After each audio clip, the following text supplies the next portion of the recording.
especially, Ryan, I think we have two evenly matched teams for the most part. They both are young. They both have common opponents with the same kinds of outcomes. I think execution, patience, and especially the team that wins the long rallies will probably prevail. All right, coming up, we'll have the starting lineups on the first serve as Marquette takes on IPFW right here on College 56 Sports.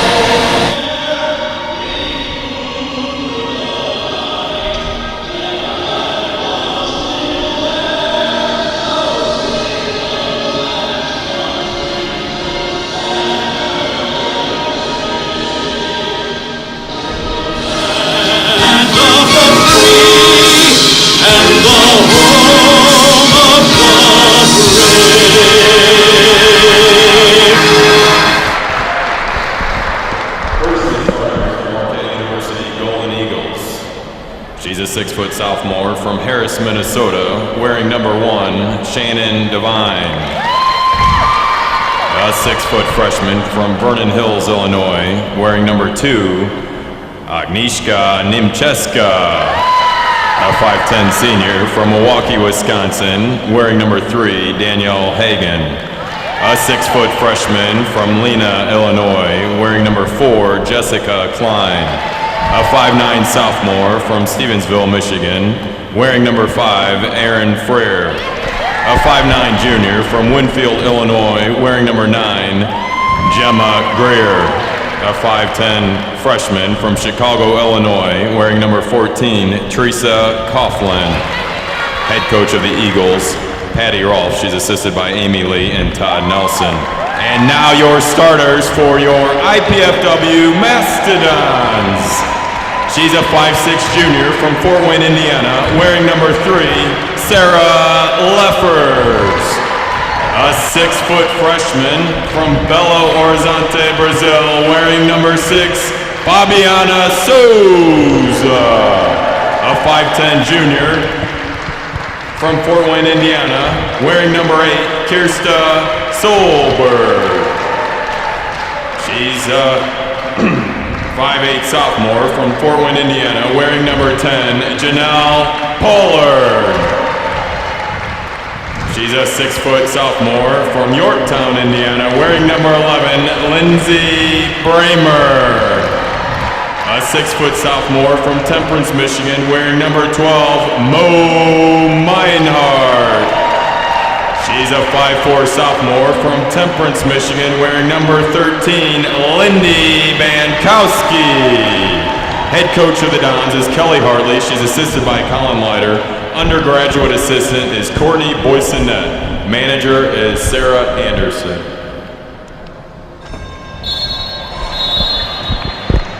Good evening, everyone. Welcome to the Hilliard Gate Sports Center on the campus of IPFW. Alongside Mark Franke, this is Ryan Pratt. We're set for the finale of the first ever IPFW Invitational Tournament. IPFW in blue, Marquette University on their road blue. And Mark, as we get set for our first telecast here on College 56 Sports,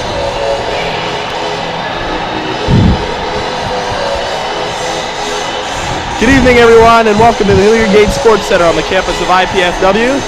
Alongside Mark Franke, this is Ryan Pratt, and we're set for the finale of the first ever IPFW Invitational. Marquette University in their road blue uniforms, IPFW in their home blue with white trim. And Mark Franke, as we get set for the finale here, opening up our season here on College 56 Sports. Both these teams 1-1 in the tournament. Wright State has gone undefeated, 3-0. They are the champions, but there's still a lot on the line here. Yeah, both teams lost to Wright State in 3. Even though those matches were at 3, the games were fairly close. So that should be a good matchup tonight. First serve and first point goes to IPFW. The other thing, Ryan, that we said in the pregame is that both teams are fairly young. They have a lot of freshmen and sophomores on the team. Not a strong senior cadre on either yet. And so it'll be interesting to see how they hold up tonight. Nice up, Melissa Meinhardt for IPFW. Here's one of the phenoms on the IPFW side, number 6 in blue, Fabiana Souza. Marquette's opportunity dug up by Kirsta Solberg in the backcourt. And Meinhardt taps it down to IPFW. One of the things that Coach Kelly Hartley told me before the match is that the long rallies are important because she feels our team, IPFW, will be more patient than Marquette. Free ball, IPFW in transition. Nice handle of the free ball. And the put away in the middle. Number 11. That kill was by the first ball that Solberg handled. It's just perfect to target. Ball control has been suspect lately for IPFW, especially in their match on day one of the tournament against Wright State University, especially in crucial point-scoring situations. Out of the back line, Solberg. She's dug up. Greer sets the middle. And number 4, Jessica Klein, gets Marquette on the board. 3-1 IPFW. I don't know if there was a touch on that, but it looked like a last-minute decision by Sarah Leffers to try to play it before it went out. Bankowski sets Souza, and she puts it away. Fabiana Souza out of Belo Horizonte, Brazil. Freshman outside hitter, has been marvelous all season long for the Mastodons. She didn't jump serve that. I wonder if they've got her down deliberately for the start of this match, maybe because of fatigue from a long weekend. IPFW has played a lot of matches thus far. They're 7-7 overall in the season, 1-1 in this tournament here. As I mentioned earlier, Wright State University, the Raiders, went undefeated 3-0. They won the tournament. Marquette 1-1, and Western Illinois, the other team participating in this first ever IPFW Invitational, went winless at 0-3. So basically we're playing for second place, right? Absolutely. 5-2 IPFW in the lead. There's a service error. Remember, it's rally score, point per play. First 4 games will rally to 30.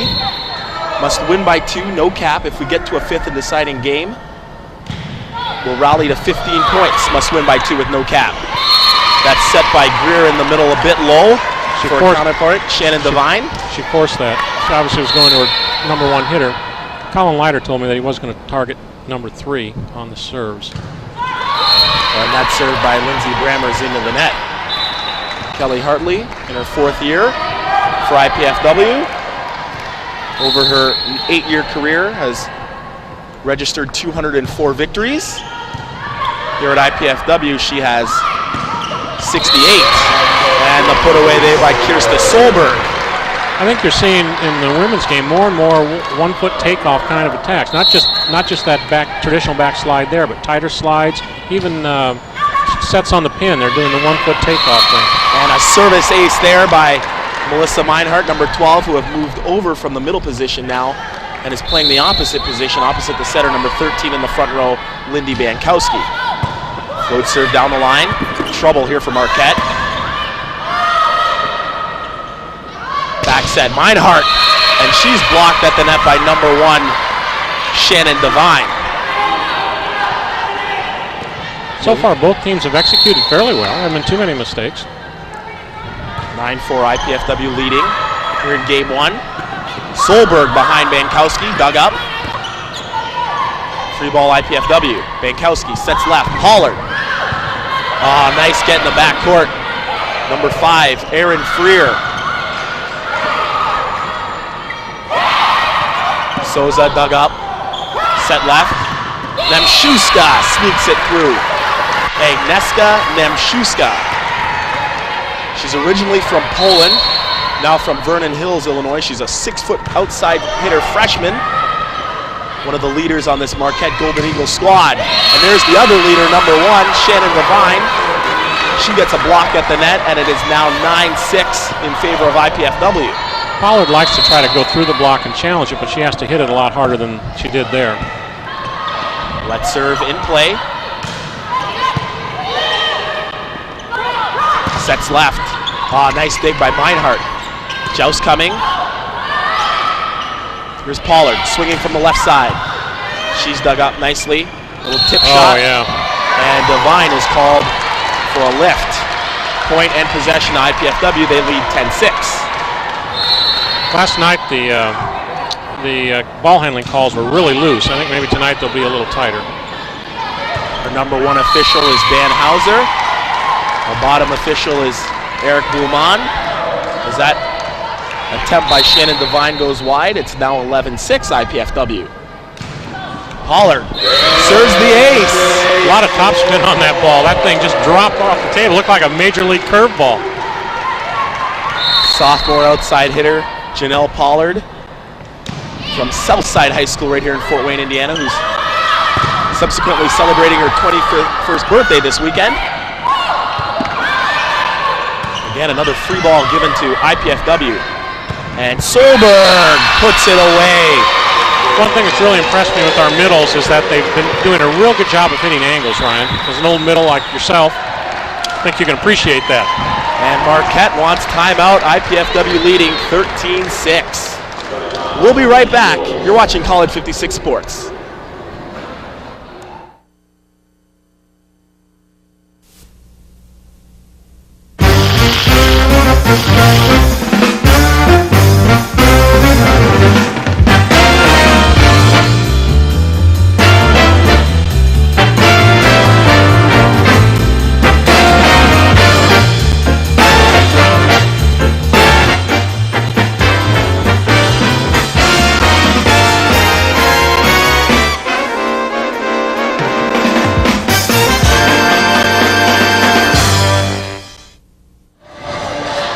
Welcome back, everyone, to the Hilliard Gate Sports Center. IPFW leading Marquette University 13-6 here in Game 1. IPFW Marquette's come out playing and clicking on all cylinders thus far. We're executing pretty much all parts of the game pretty well.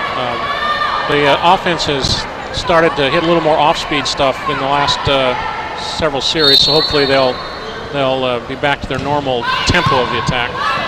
Tight pass, played up. Devine! And she just smoked it wide. She's a nice player. It's easy to see how she leads that team. She's the leader on this team of Marquette. Averages just under 4 kills per game. Number 1 in middle. That's a nice shot off the hands there. Number 1, Shannon Devine. 6-foot sophomore out of Harris, Minnesota.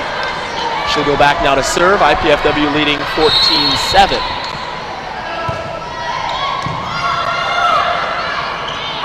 Solberg around the horn. That's worked every time so far. They're going to have to figure out how to stop it. That backslide very popular in women's volleyball. Kirsten Solberg that time running it to perfection. Gives IPFW point and possession. She'll go back and jump serve now for IPFW. Leads the team in aces with 19 coming into the match. And snapping on two, the setter, number 10, Sarah Vernon. She'll check out of the game, and in comes number 9, Gemma Greer.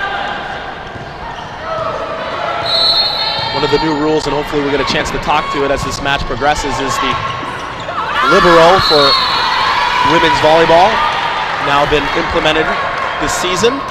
And the let serve, we just saw that there. Let serve touches the net and stays in play. Liberos for both sides wearing designated colors. Sarah Leffer's about to play this ball here in white as the libero for IPFW. Playing the ball right there, number 5. Erin Freer is the libero for Marquette. That, Ryan, is probably the weakest part of our game is our block. Everybody blocks vertically. By that I mean they just go straight up with their arms rather than extending over the net and contacting the ball on the other side.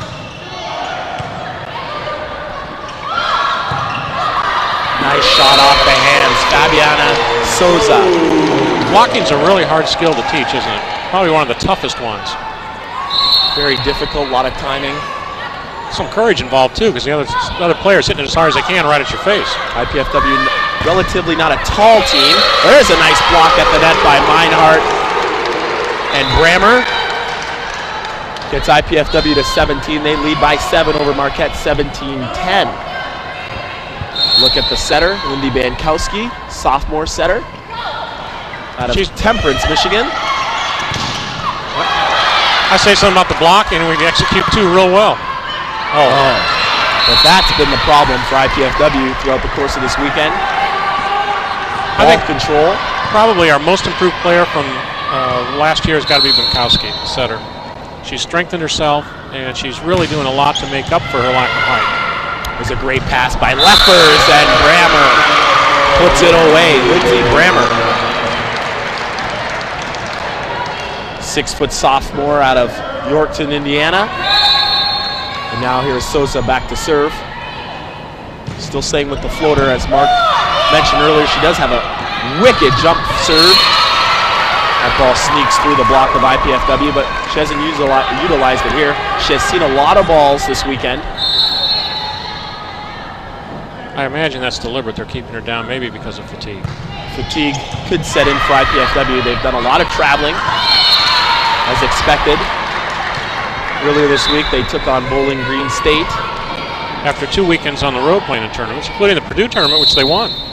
That was quite a big victory for our young Division I program. A couple weekends ago, IPFW went up to Purdue and won that tournament.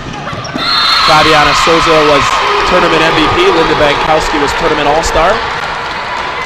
Then 1 week ago, they flew out to San Francisco to participate in a tournament out there. And then just 3 days ago, they took on Bowling Green in an epic 5-setter. IPFW dropping the first 2 games and then coming back and winning in dramatic fashion, 15-11 in the 5th. They, in fact, had blown a lead in Game 3, and there were some people leaving thinking the match was over. Late in Game 3, they came back, won it, and then won 4 and 5. Lindsey Brammer serving for IPFW. IPFW leading 20-14 now with that service error. Glad you're with us here on College 56 Sports. The finale of the IPFW Invitational, the first ever. Wright State is the tournament champions. This match now for second place. And Devine once again showing her leadership with a nice block at the net. She didn't follow Kirsta Solberg to the behind side. She stayed right in the middle and waited for that second option to come through. Another great pass by Leffers in the middle. Here's that angle again. Speaking of improved, Kirsta Solberg, what a job she's done this year. Third on the team in kills. Just over two per game. That serve hits the net. She's done a fabulous job this season. With all the teams now and opponents of IPFW keying in on this player right here, number 6 in blue, Fabiana Souza. Solberg on 2, and she's roofed again by Shannon Devine. 21-17 IPFW here in Game 1. I think those service errors kind of put us into the doldrums here. I think we got a touch there. No? And out of bounds. Touch called. You can see again how many balls Souza has swung at early here in Game 1. Timeout called by Coach Hartley. 21-18 IPFW leading here in Game 1.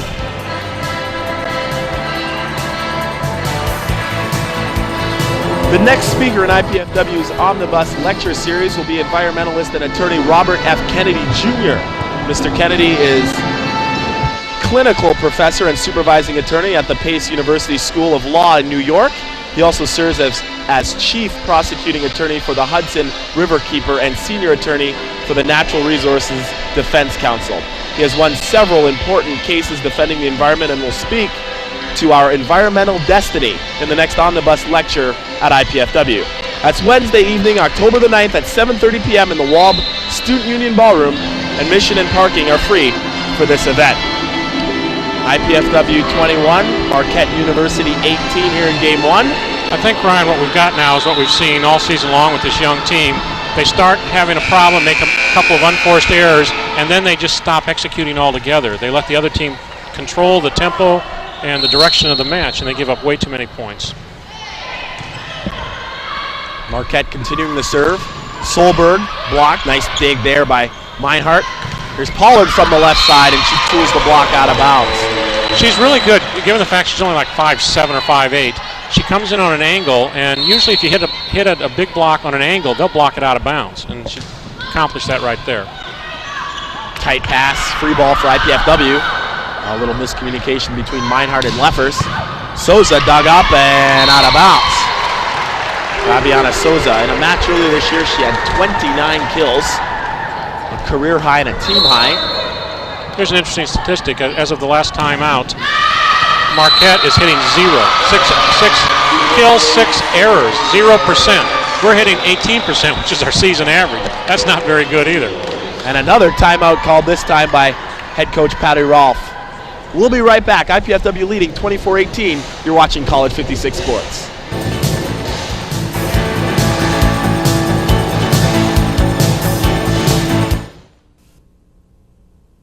I really wanted to go for an Indiana University business degree.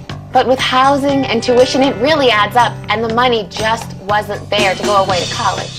And with a 2-year-old, my housing options were kind of limited anyway. And the truth is, I really wanted to keep my job and stay close to home. Going to IPFW made all that possible. IPFW? It's the best choice I ever made. Indiana University, Purdue University, Fort Wayne. The right school, right here, right now. IPFW closing in on taking game one. They lead Marquette University 24-18. Janelle Pollard on the service line for IPFW after just serving up her second ace of the match.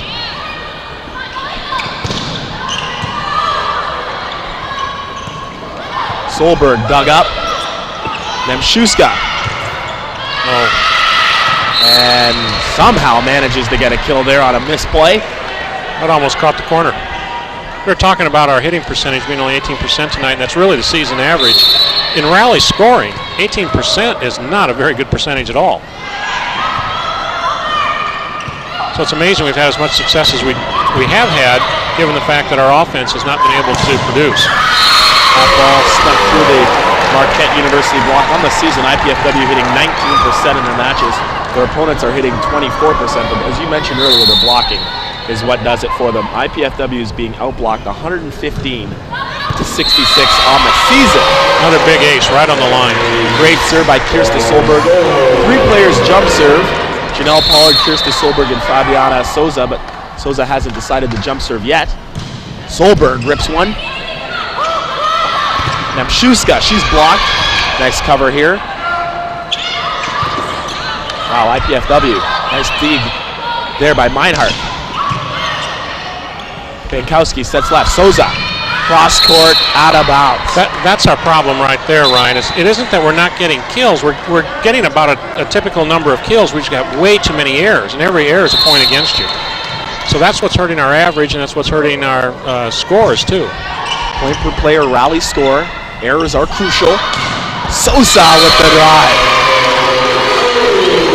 A look at the 6-footer from Brazil. IPFW now 3 points away. 27-20 here in game one. Bankowski with her float serve. Greer sets left. Then Shuska down the line. We're serving very well, and I think in fact, that is the one statistic this season that we are better than our opponents in is serving. I think we're about even on digs, behind on hitting, behind on blocking. There's a nice pass there by Meinhardt. Brammer played it over. Oh. And that's an easy call for Dan Hauser. Lift called on the libero for IPFW. Sarah Leffers, number 3 in white. She leads the team in digs with over 160 on the season. And she's done a nice job with that new role in women's volleyball. They changed the pronunciation of that? Were you and Eric Bullman and Dan Hauser talking about Believe that? it or not, the governing body for volleyball has made it official, libero. So now they're ruling on how to pronounce the words, right? 7 game points now for IPFW, 29-22. Souza serving, and it's into the bottom of the net. That hurts. 29-23. But you have a lot of air. You have 6 more chances now for IPFW. Yeah. Serving is number 4, Jessica Klein. Pass well off the net. Bankowski sets Pollard. Covered up, Brammer. Right side, Meinhardt. And she tools the block and finishes off game 1. IPFW taking it 30-23 over Marquette.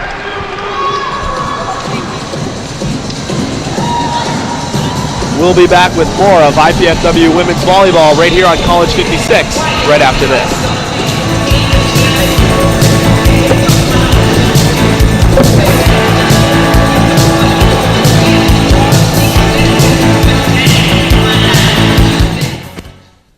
What's a college basketball game without a pep band? Pretty quiet, right, Don?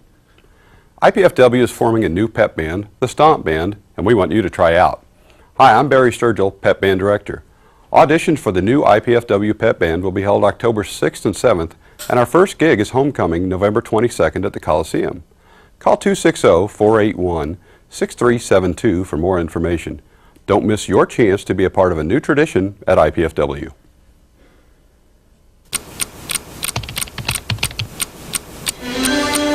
For over 3 decades, Dr. James Owen has been credited for helping IPFW become a top-rated school through not only teaching, but also his involvement in the Fort Wayne community.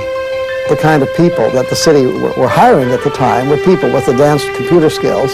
I thought, my Lord, unless my students get up to speed in this particular area, skill and talent, knowledge, that they weren't going to be competitive in the job market. Dr. Owen developed courses that would train his students to become leaders in the community. At one time, of the 6 major department heads in the city of Fort Wayne, 3 of them were former students of mine that I'd recommended for the job. He makes a point to stay in touch with former students, and that makes a difference in their lives. Whenever I think about undergraduate days, I always think about old Professor so-and-so. She said, I have one like that too. And she said that's Dr. Owen. IPFW, the right school, right here, right now.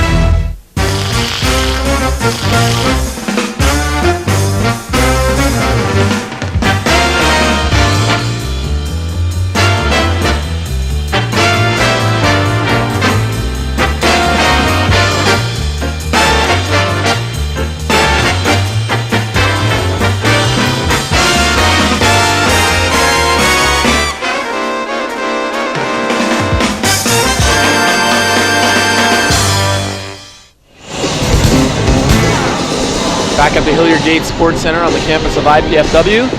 IPFW taking game 1 against Marquette University with a final score of 30-23.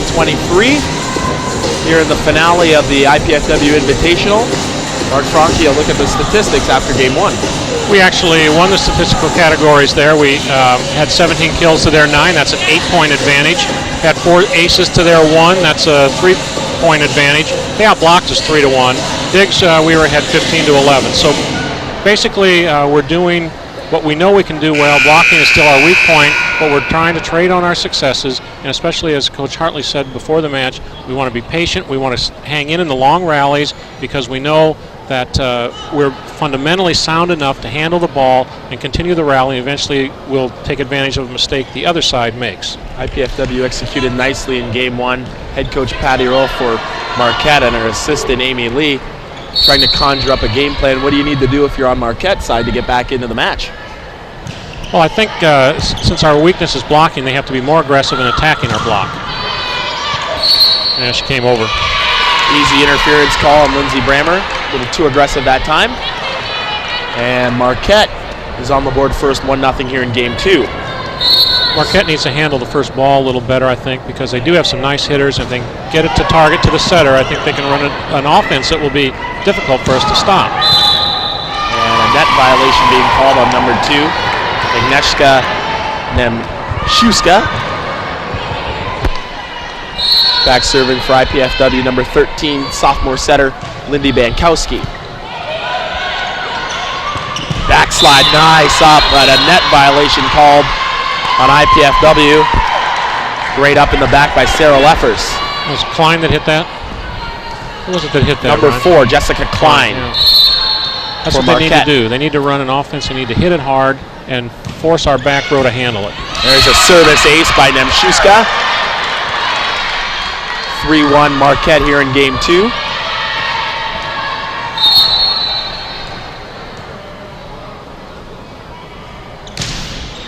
A lot more jump serving now in women's volleyball, both collegiately and internationally.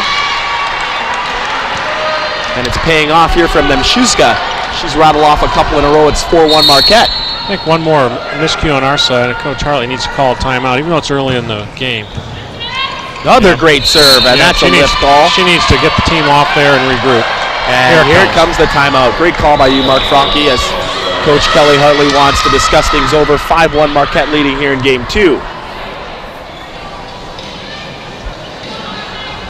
Learn more about Mastodon Sports in Season by tuning into the Mastodon Spotlight each Friday evening on College 56. The hour starts off with host Mike Maas reviewing this week's sporting event activities and then talking with the coaches and student athletes. That's Friday evenings at 7 p.m. and at 9, except of course on game nights right here on College 56 Sports. Mike has already had a great start to his show. Great campaign. A lot of student athletes on. I call him the Iron Man. Last year, one weekend, he did 5 games in 3 days. 2 men's basketball games, 2 women's, and our men's team for volleyball. By the way, Ryan, I'll congratulate you on your new appointment as the chief assistant to Arnie Ball on the men's team. You're joining us old timers. In fact, you're being appointed now. Drops our average age. Here comes, there's the miscue, and then the aggressive overpass kill by Marquette. You've dropped the average age of our coaching staff under 50, and we appreciate that. down. Thank you very much. Service ace there by Nemshuska has come out of the timeout serving another ace. And, that one, the volley gods weren't polite right there. Yeah, when that ball hits the tape, if it drops on the other side, it's going to be an ace. If it drops on your side, it's going to be an error. You can't play that one at all.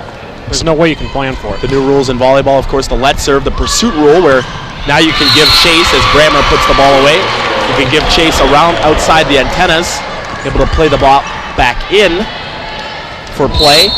We've been more aggressive this weekend on the overpasses, like Lindsey Brammer just got there, just going after it and hitting it hard and terminating it for a point. Left side off the block, great shot, number 14, Teresa Coughlin, the freshman out of Chicago, Illinois. And of course, the 2 other new rule changes, of course, is the libero. And explain now, Mark, we had a conversation with the officials with the net line. Under the net? Oh, nice block. The rule used to be that if you came under the net, as long as your foot maintained contact with the center line, it was legal. Now, you don't have to maintain that contact, but it's a judgment call on the part of the official. If they think you present a safety hazard to the other team, they call it as an error. But if there's no other team, an opponent is not near you, and you can't harm anybody, it's free. Illegal, I guess theoretically you could come under the net, run around on the court, and run back, as long as you don't get near anybody. It's technically not a fault. Officials getting their money's worth in regards to the new rule changes for women's collegiate volleyball. 8-4, Marquette leading here in game 2. IPFW took game 1. That was a good defensive move over there by our left back. Didn't see who it was to pull out of the way of that one. One of the problems with that rule change, Ryan, putting it in the hands of the official is just going to create more arguments. The whole purpose of that rule is to keep the players safe, because you know as well as I do that the most dangerous injury to a volleyball player is to an ankle, because you're jumping. If you come down on someone else's foot, you're going to injure your ankle. Right. So I don't like that rule change. We'll see how it pans out. Hopefully it doesn't have to come to that. Hopefully the officials will call it tightly. If they see any opponent anywhere near, they call it a fault, but then they're going to get an argument, of course. Keep it for safety reasons. Janelle Pollard hammering her 5th kill of the match. Meinhardt with the serve. Backslide, Devine. And she rockets another one. Shannon Devine in the middle for Marquette. She's been hitting at a negative percentage, and so they need to get her cranked up offensively if they're going to win this match. 10-6 Golden Eagles. Ooh. Great serve there by number 14, Coughlin on Souza. Net call. We should probably point out that there's another judgment call we just saw there where Sosa mishandled the ball apparently, but on the first ball, if it's hit hard, they'll let nearly anything go. You're allowed to receive serve with your hands. The rule's been in play now for a couple years, but as you mentioned, Mark, highly subjective. And not liked by fans, I know that. They call it the chuck-a-luck. And Devine hits that ball out of bounds. The rule used to be you had to use a forearm pass on a serve, and now you can play it with any part of your body, basically. As long as it's not real bad, you get away with it. Marquette 11, IPFW 7 here in game 2. Bankowski, back set, Solzberg. Nice dig in the backcourt. Nemshuska off the hands. Nice shot there by Nemshuska for the Golden Eagles. Jessica Klein checking in to the front line for Caitlin O'Brien. Little dink by Bankowski, dug up, and the termination. Nice job there by Jessica Klein, the aforementioned Jessica Klein. And it's now 13-7 Marquette.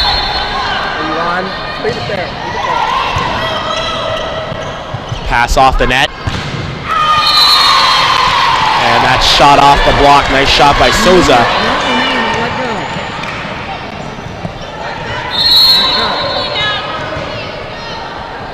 Solberg serving for IPFW. Nice serve out wide. IPFW scrambling and can't get it.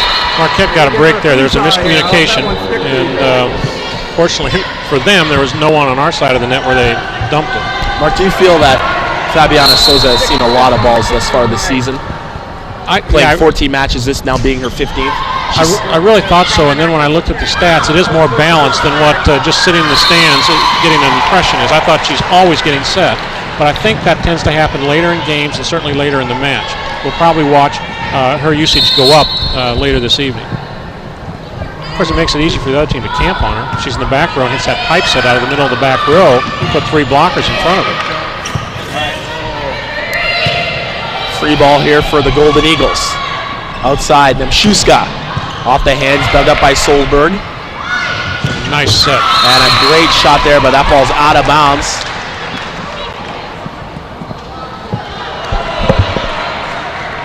And I believe that ball was deflected. Souza hit it from the left side.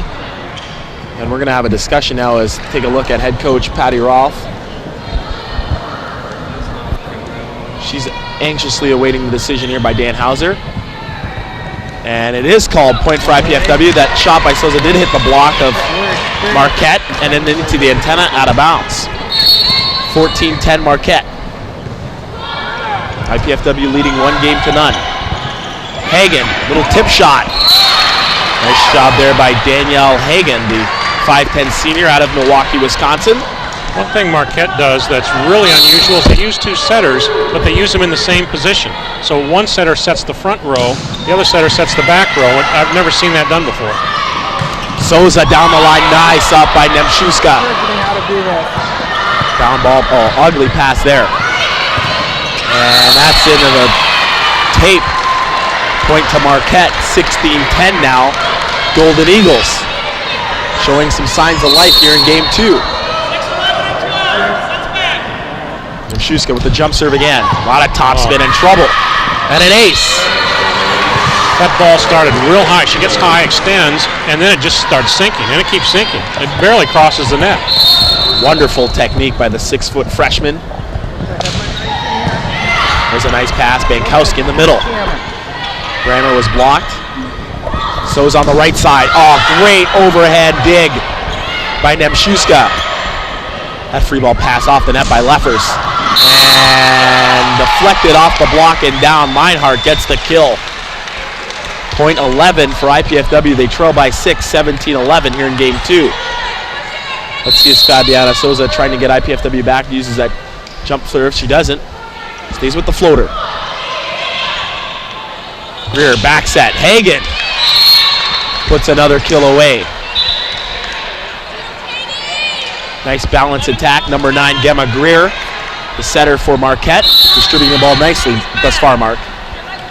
Yeah, it's real interesting the way that setting arrangement works. There's a great set by Lindy Bankowski to Janelle Pollard. Pollard just loves to challenge the block. She goes right at it, and she hits it hard, and unless you've got very good blocking technique, you're going to have trouble stopping her. Janelle Pollard second on the team in kills at just under 3 a game. Here's Coughlin off the block, but a net violation being called here on number 8, Kirsta Solberg. Sarah Vernon checks in now for Marquette. 19-12, Marquette leading here in game 2, looking to tie. And, if you will, the battle for second place in the first ever IPFW Invitational. Block at the net by Shannon Devine. Another block by Devine. Got a lift ball on IPFW side of the net, 2012. And head coach Kelly Hartley wants timeout. With the score 20-12 in favor of Marquette, we'll take a break. You're watching IPFW Women's Volleyball here on College 56 Sports.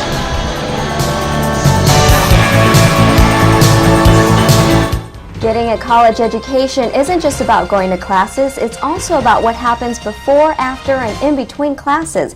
At IPFW, students can choose from a wide variety of activities in which to take part. You can even have a say in what happens if you get involved in student government. This month on Up Close, we'll find out about student life at IPFW. Join me, Jeanette Liu, Sundays at noon on College Cable Access Channel 56.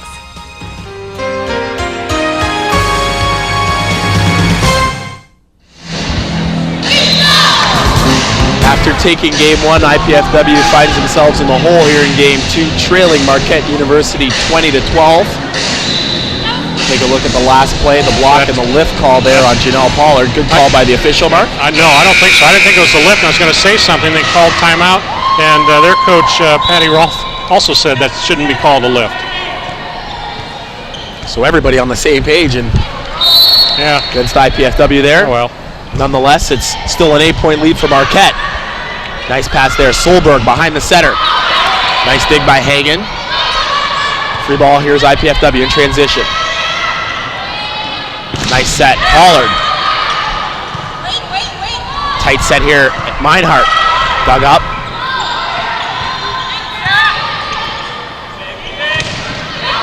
Nice coverage there by Souza. Left side. Pollard. O'Brien plays it up. Nice long rally here. Here's Coughlin. Out of the pipe. Souza gets the touch. Over the top and down for Fabiana Souza. I was about ready to say that we haven't been winning the long rallies, so it's good to win that one. That's really part of our game plan. A key to it is to win the rallies. Perhaps a momentum changer now for IPFW. Trailing 7, 2013. Devine, nice dig in the backcourt by the libero Leffers. But Shannon Devine with yet another block for Marquette. They now have 6 or 7 blocks, I believe. We still have 1, so they're really hurting us on blocking. And a lot of them that don't go into the stats, they still send it back to our side of the net. Nice shot there by Pollard, point IPFW. Shannon Devine by far the best blocker on the court, averaging about 1 a game for Marquette University. I'm able to listen to Coach Patty Rolfe coach her team. She's standing right in front of us, and she's coaching a lot of blocking. She's telling them the weight on something's developing slowly, so she's giving them a lot of help on blocking. That's probably why they're doing a nice job with that part of the game at this point. Talking to Coach Rolfe earlier this morning, she said, hey, we are a TAR team. We should be able to block a lot of balls. And they've done so here early against IPFW. Court skewering there was number 10, Sarah Vernon in the front line. And it's now 23-14 in favor of Marquette. Checking into the game, number 1 for IPFW, Nicole Ray. Coming out, number 12, Melissa Meinhardt. The hitting stats are just about even now, Ryan. We had a nice lead earlier, but Marquette's been hitting for high percentage. Great shot down the line, number 8, Krista Solberg.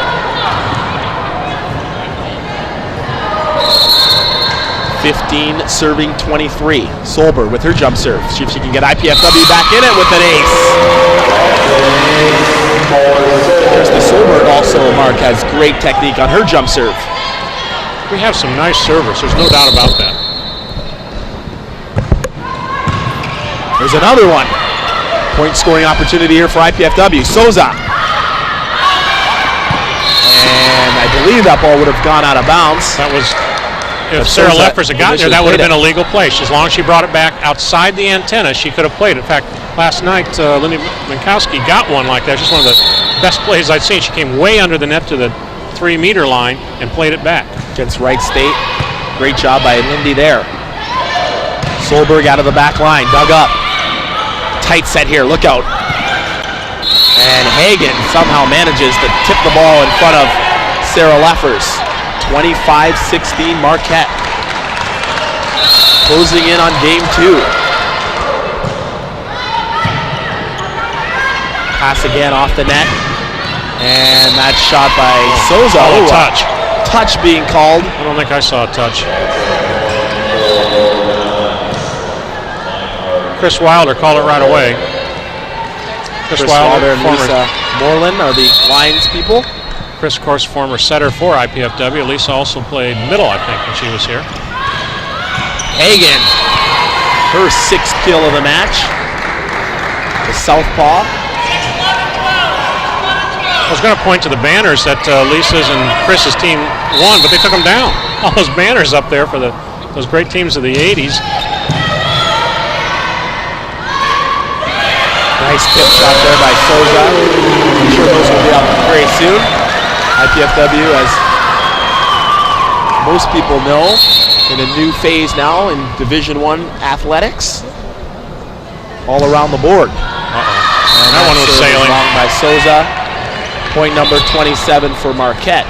I'm going to try to catch Colin Leiter between games 2 and 3 and find out why she's staying down. 9-point lead for the Golden Eagles. Bankowski back set. Meinhardt.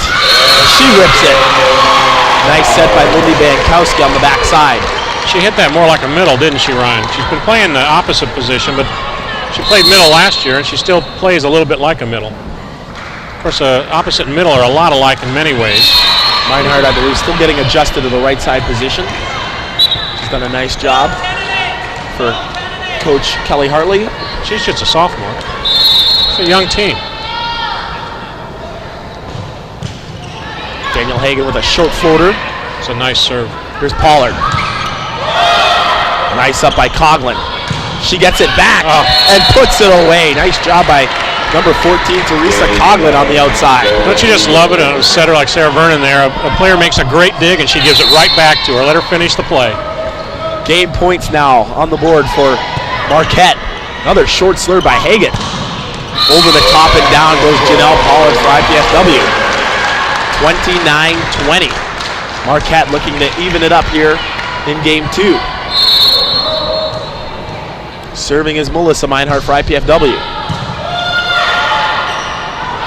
Devine. And out of bounds. Point IPFW, 29-21. Be nice to get 3 or 4 more points here just to get some momentum. Vernon sets left. Coughlin. And Meinhardt unable to control that dig. And game 2 goes to the way of the Golden Eagles, 30-21. That evens up the best of 5 match now at 1 game apiece. You're watching women's college volleyball here on College 56 Sports.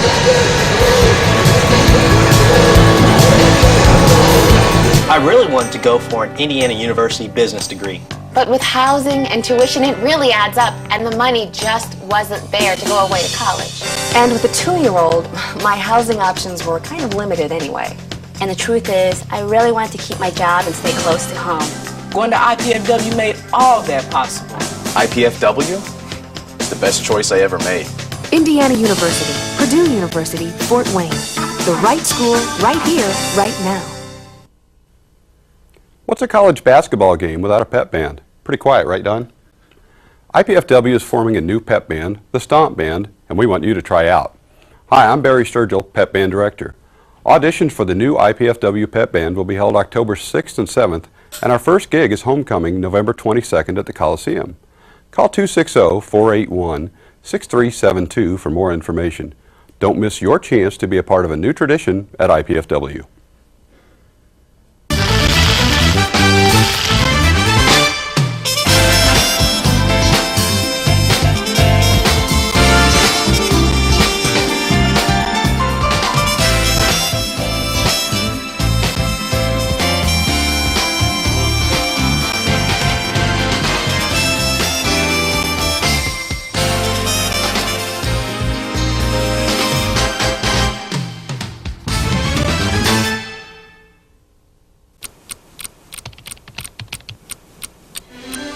Dr. Matthew Kubik is an architectural engineering professor at IPFW who utilizes his experience to teach his students one-on-one. So it's really shoulder-to-shoulder learning that we're looking at problems together for the first time. Dr. Kubik also is the director of the honors program at IPFW.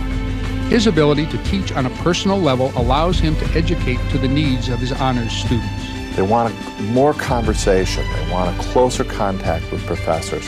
They want interactive learning in the classroom. He is thankful for the advantages of a combined classroom of young students and students who are returning to college after years in the workplace. That mix of students creates a classroom environment that is exciting, that's vibrant.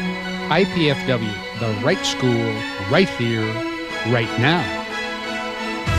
Greetings from your alumni office. Have you been out with the old gang lately? Have you come back to visit campus or had the chance to mentor a student? Are you receiving your alumni magazine? There's so much your alumni office can do for you. We'll help you keep in touch with your friends. We'll personally show you around campus to see what's new. We'll send you news and stories about your alma mater. And we'll be happy to show you how you can make a difference in the life of a current student. All you need to do is just let us know. Come on, get involved! Getting a college education isn't just about going to classes, it's also about what happens before, after, and in between classes. At IPFW, students can choose from a wide variety of activities in which to take part. You can even have a say in what happens if you get involved in student government. This month on Up Close, we'll find out about student life at IPFW. Join me, Jeanette Liu, Sundays at noon on College Cable Access Channel 56.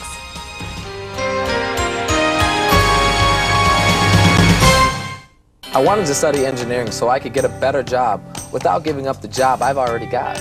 Of course, getting a degree without going into debt was pretty high on my list too. And I wanted the kind of education that I could only get in smaller classes with the professor's full attention. IPFW offered me all of that. And the Purdue engineering degree is going to look pretty good on my resume. Going to IPFW is the best choice I ever made. IPFW, the right school, right here, right now. What's a college basketball game without a pep band? Pretty quiet, right, Don? IPFW is forming a new pep band, the Stomp Band, and we want you to try out. Hi, I'm Barry Sturgill, Pep Band Director. Auditions for the new IPFW Pep Band will be held October 6th and 7th, and our first gig is homecoming November 22nd at the Coliseum. Call 260-481-6372 for more information. Don't miss your chance to be a part of a new tradition at IPFW.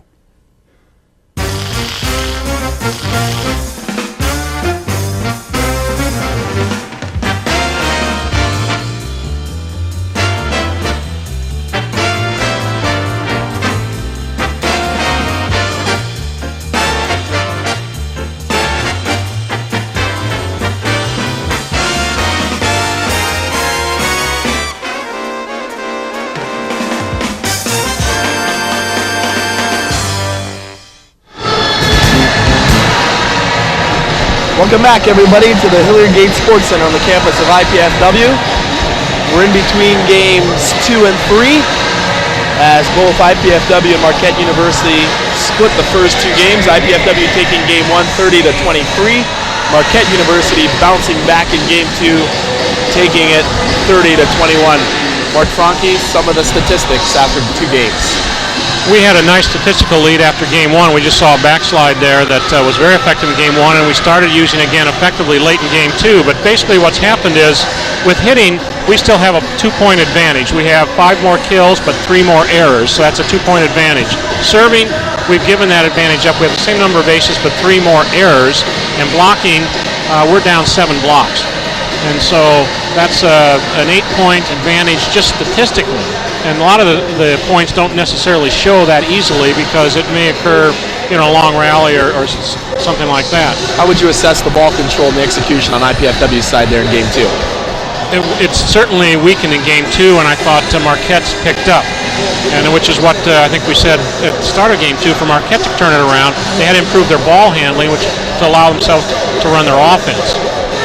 Now, I think what we have to do is we have to give Mike Moss's prediction before we go back on the air. He was over here during the break and said, Game 3 is all important. Because IPFW has to win Game 3 in order to win this match. We'll see if the Swami can come out with another nice prediction. As we're about 60 seconds or so away. Recapping this first ever IPFW invitation. On day 1, Marquette took on Western Illinois. Marquette defeated Western Illinois 3-0. In the nightcap of day 1, IPFW took on Wright State, and Wright State, after beating nationally ranked Michigan State a couple weeks ago, knocked off the Mastodons 3-0. Here on day 2, IPFW played bright and early against Western Illinois. IPFW coming away in that one. Marquette then took on Wright State in the second match of day 2. Wright State beating Marquette, and then Wright State played back-to-back against Western Illinois, winning that one, going undefeated for the tournament, 3-0, winning the championship. And here IPFW and Marquette now playing for second place. Well, there's no doubt Wright State is the class of the tournament. Watching them play, they just execute well. As when we would make mistakes, we didn't play all that badly last night against them, but as we made a mistake, they immediately took advantage of it, and they forced us, pressured us all the time to not make mistakes. That's a sign of an experienced team and a team that generally wins. Joy Lynn Tracy, the head coach for Wright State University, has done a great job with the ladies there. 10-3 now on the season. As I mentioned a couple weeks ago, they knocked off nationally ranked Michigan State University. So good things coming out of Dayton, Ohio, and the Wright State Raiders. We're about set here for Game 3, IPFW and Marquette University. Something's not right over here with Marquette's lineup. Head coach Patty Roth talking things over with Eric Buhlmann. Patty Roth, this is her first year at Marquette University. She's been coaching for 14 years, registered 316 coaching victories over that tenure. Things seem to be straightened out now by Eric Buhlmann, and we're set for game number 3. It's like Danielle Hagen's set. Oh no, there's Gemma Greer's in the front row. Back set, Hagen. Nice dig by Bankowski. And IPFW unable to control. Once again, Shannon Devine making her presence felt at the net. 1-0. That setting Marquette arrangement they have even had me confused. I couldn't find their setter. That is very unusual to run a 5-1 with 2 setters, always playing in that same position, rather than playing in opposite positions, so they're always back row. Less confusion for the players of Marquette. And Devine's tip shot sneaks through the arms of Brammer, and it's 2-0 quickly for Marquette. For the second game in a row, rather, Marquette University has come out with the lead. That sets off. And that's a problem she's been having a little bit this weekend. Her placement, her distribution is okay, but her placement has not been good. Lindy Bankowski, the sophomore setter out of Temperance, Michigan. A lot of people, of course, always question Lindy because she's only 5'4" as a setter in a game where height is so crucial. And certainly that hurts on the block, but she plays excellent defense. She's really done a good job improving over the summer, getting stronger so that she can set cross court. But when the pass sends her going backwards, that makes it very difficult for someone of her size to do it all from the upper body. She needs to get set so she can use her lower body, her legs, to help push that set. IPFW players need to pass the ball off the net, so she's able to set some nice balls to the outside. Pollard at the net, look out. Oh, we missed the line. And Brammer just hits it long. 4-2 Marquette here in Game 3. Glad you're with us here on College 56 Sports. Alongside Mark Franke, this is Ryan Perrott. Pollard on the left side, and she gets the touch and down. Nice job for Janelle Pollard. Let's check her numbers now. She's got 7 kills. IPFW as a team hitting over 20%. Of course, their average for the season is right around 19%. And the amazing thing is Shannon Devine for Marquette is still hitting negative. Devine is blocked in the middle by Solberg. Well, just a little more negative on that one. Their leading hitter is number 3, Danielle Hagen, who's got 8 kills and 13 swings. Serving for IPFW, number 9, Allison Workentine. Nice shot there through the block. 5-4 Marquette leading. Serving now is number 1 for Marquette, Shannon Devine. Only a sophomore, 6-foot sophomore. And that serve is out of bounds. Very young team is Marquette, only 2 seniors. Number 3, Danielle Hagen, and number 8, Amy Levin, who we've yet to see thus far in the match. Shot into the middle of the net by Nemshuska. And IPFW now has the lead at 6-5.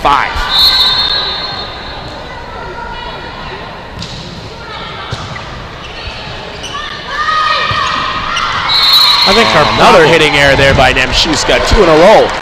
that was a nice serve, and generally we've been serving well. But remember, Ryan, we got into trouble in game 2, and we had 2 service errors right in a row.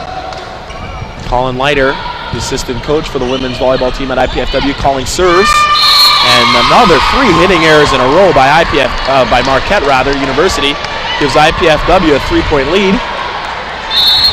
Kelly Hartley assisted by Colin Leiter, undergraduate student Courtney Boysinette, student trainer Sarah Anderson.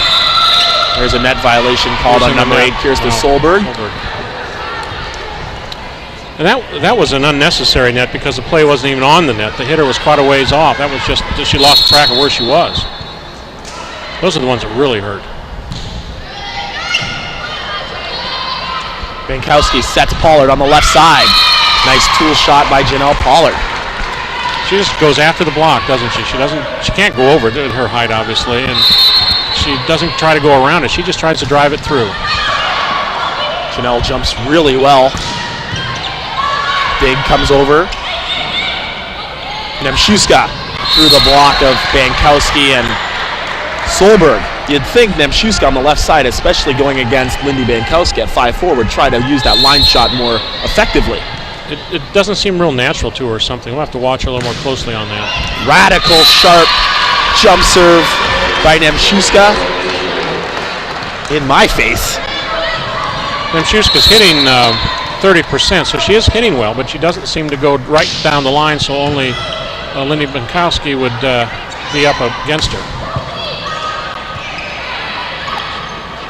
Out of the back row, Meinhardt. Chance here to tie. Hagen got it. 9-9 here in game 3.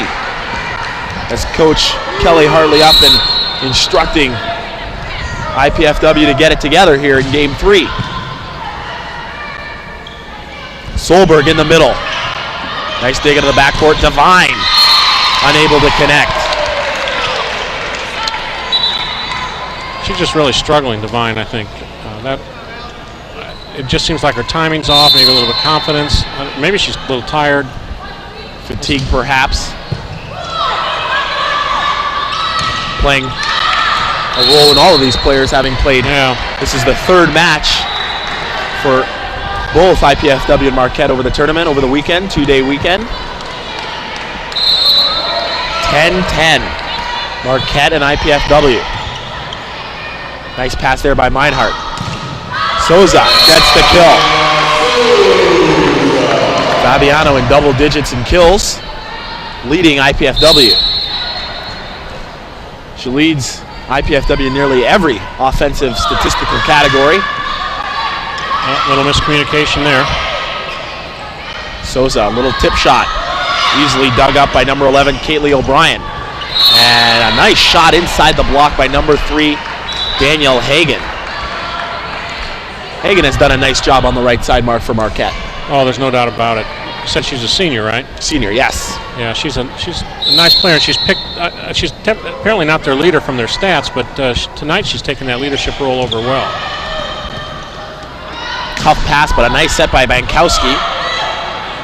Back set Devine.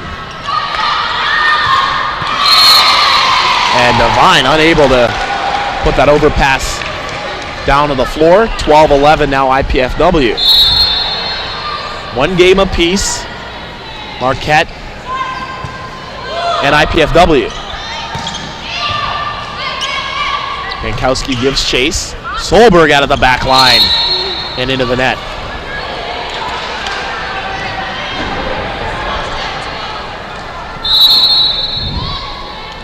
Back to serve is Teresa Coughlin for Marquette. Off the block, nice up by Vernon. Nemshuska. Leffers with the dig. Out of the back line. Souza dug up. Oh, we're going to have a mishandle there. And a double contact called.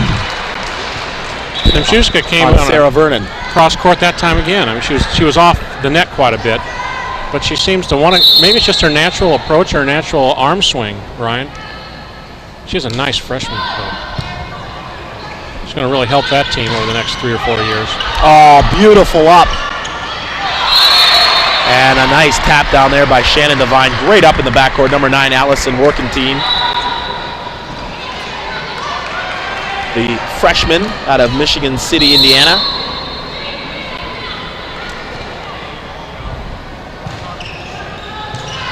(13-13). Solberg, nice up. Hagen again. Free ball IPFW. Oh, that pass off the net. Bankowski sets Pollard. Devine is there for the cover. Solberg. That's a tough shot trying to hit that overpass, falling away from the net.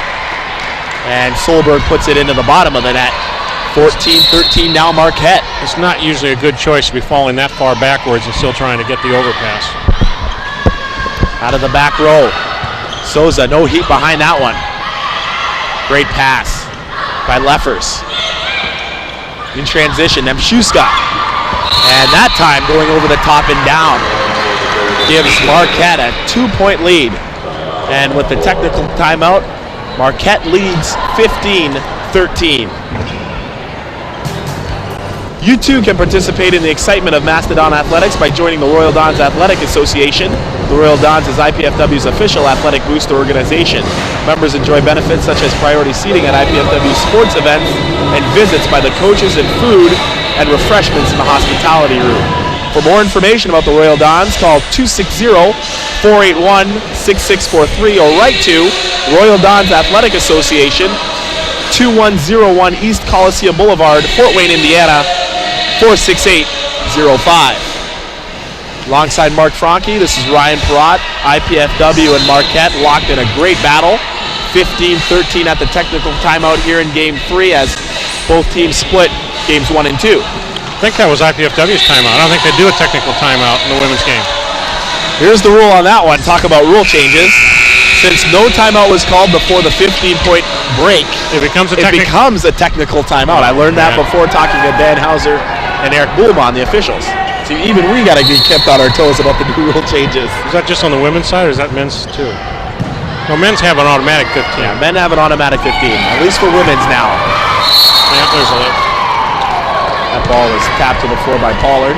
You were saying before the match, Ryan, that all these rules changes, they're getting old, they're getting tiresome. Do you like them? Do you like these new rule changes? Well, some of them make sense, but some of them produce the opposite result of what they were intended, like the libero in the men's game. Libero was supposed to let the defense catch up with the offense, but what happened was the libero became the primary passer for the offense, and the opposite thing happened. This is a highly subjective statement, but I think the leadership of volleyball feels they're one rule change away from $1 million ESPN contract. And they're going to change rules until they hit on that one that's going to get that TV contract. I'm going to give you my thought in a minute. Left side, Pollard. And she tools the block inside. Nice shot by Janelle Pollard. All these rule changes, I'd once thought, Mark Franke, were to enable viewers, spectators, fans to watch more volleyball on television. I have yet to see that happen with all these new rule changes. Exactly. Especially with the rally score. That's my take, of course. You said it a lot more professionally than I did. I made a much more prejudicial statement. I think they're deluding themselves, but some of the rule changes actually have worked out well. I was not a fan of rally scoring, but with the let's serve, rally scoring works very well. It kind of helped counterbalance the problem of the errors, especially, I think more of the men's game than the women's, but even here, as they're going to rally scoring, we'll see at the end of the season what it does.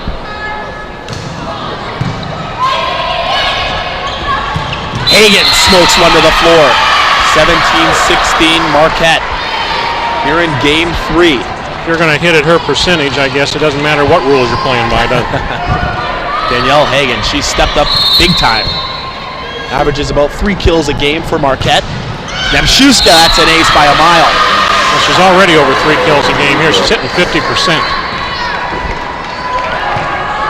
That ball landed in by about 5 feet. Nemshuska, that is ace number 5 for her. Souza tools the block out of bounds. Nice job by Fabiana. Morcantine will step out. In comes Brammer for IPFW. IPFW trailing by 1. Solberg to jump serve. And into the net, she pulled that one down. Serving now becoming ever more crucial in the latter stages of rally score games. Yeah, and I think especially in a long tournament, the fatigue takes over and you'll see a higher error rate on serves. Nice pass, Bankowski. Oh, tight set there. And net violation on number 3, Danielle Hagan. That set got away from Bankowski that time. She goes back to serve. A lot of pressure on the setters. Lindy Bankowski for IPFW, Sarah Vernon and Gamma Greer for Marquette. And a nice block there at the net by IPFW. Meinhardt and Grammer, 19 all. They're now up to 3 blocks, so we're starting to make some progress. Nice short serve by Bankowski. Backslide, Devine puts it through. If she wakes up, Brian, if Devine starts getting some kills and just her what do I want to say, she just gets mentally more confident, I think she's going to hurt us. Great pass there, and a great shot in the middle. Lindsey Grammer. Nice set two in the middle by Lindy Bankowski. For IPFW, 20 all. Fabiana Souza to serve. Another backslide, Devine off the hands. Solberg plays up, tight pass, however, and that's where problems come in for IPFW with the tight pass, especially when Lindy Bankowski's in the back row. Right, she had to come out of the back row. Of course, she'd contacted that ball below the top of the net, so it was a legal play no matter where it went. A one-handed set. I haven't seen much of that out of her. Little dink played up by Pollard out of the back line. Souza. Nice dig. Marquette keeping it in play. Oh, trouble there by Leffers. Tight set, and Pollard unable to control that ball. That's a tough play by Janelle Pollard there. I think Sarah Leffers let the ball play her rather than she play the ball on that one. And Coach Hartley wants timeout, 22-20 in favor of Marquette. We'll be back for the conclusion of Game 3 in a moment. Engineering so I could get a better job without giving up the job I've already got.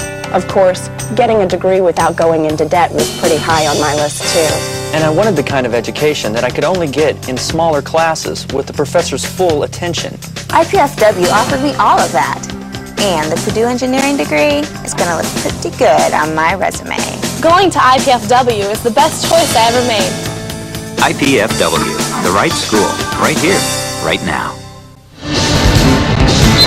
IPFW trails Marquette in Game 3, 22-20. Mark Franke, if you're Coach Kelly Hartley for IPFW, what are you telling the Mastodons? Handle the ball, and especially get at the target. Give the hitter. The setter has to give the hitter a chance. The setter can't do that unless her passer gives her a chance. Just handle the ball, and no more service errors. IPFW has to realize when Lindy Bankowski's in the backcourt, pass that ball a bit off the net so she's able to run the offense.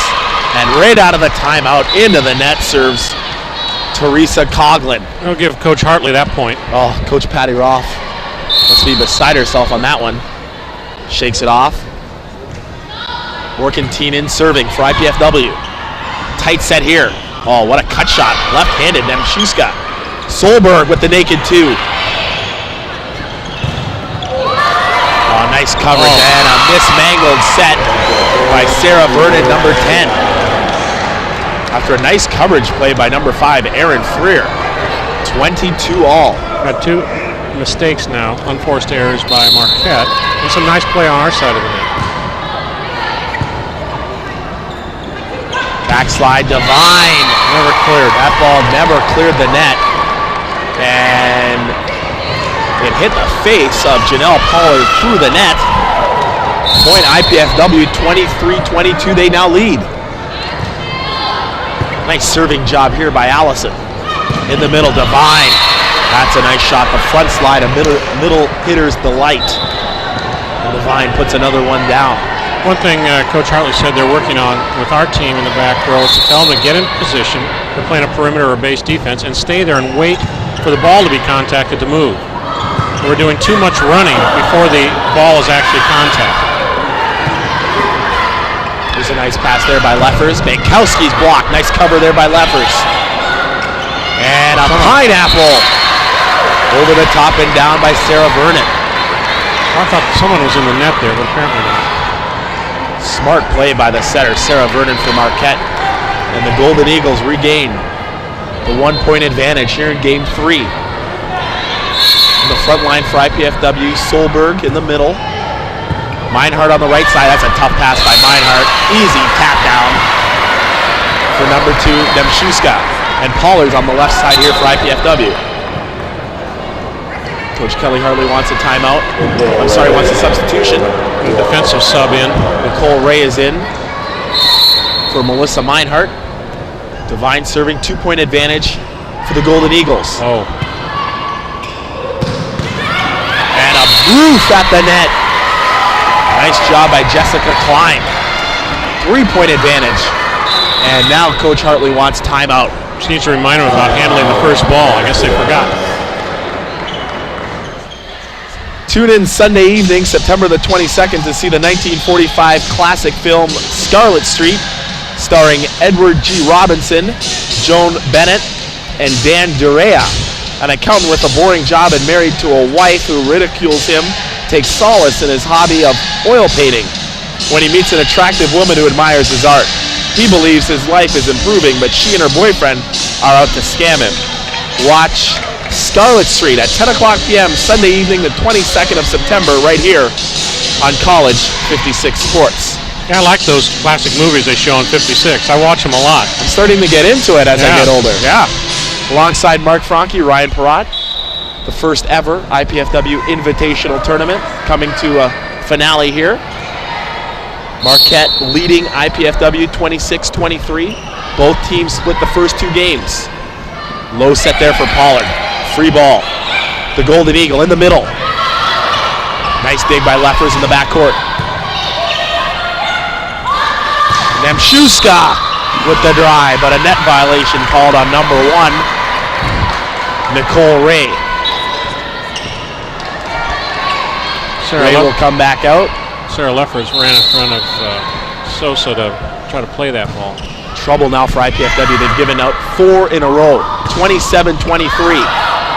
Great backcourt defense by the Golden Eagles. Poor ball control by IPFW. Devine passes it up.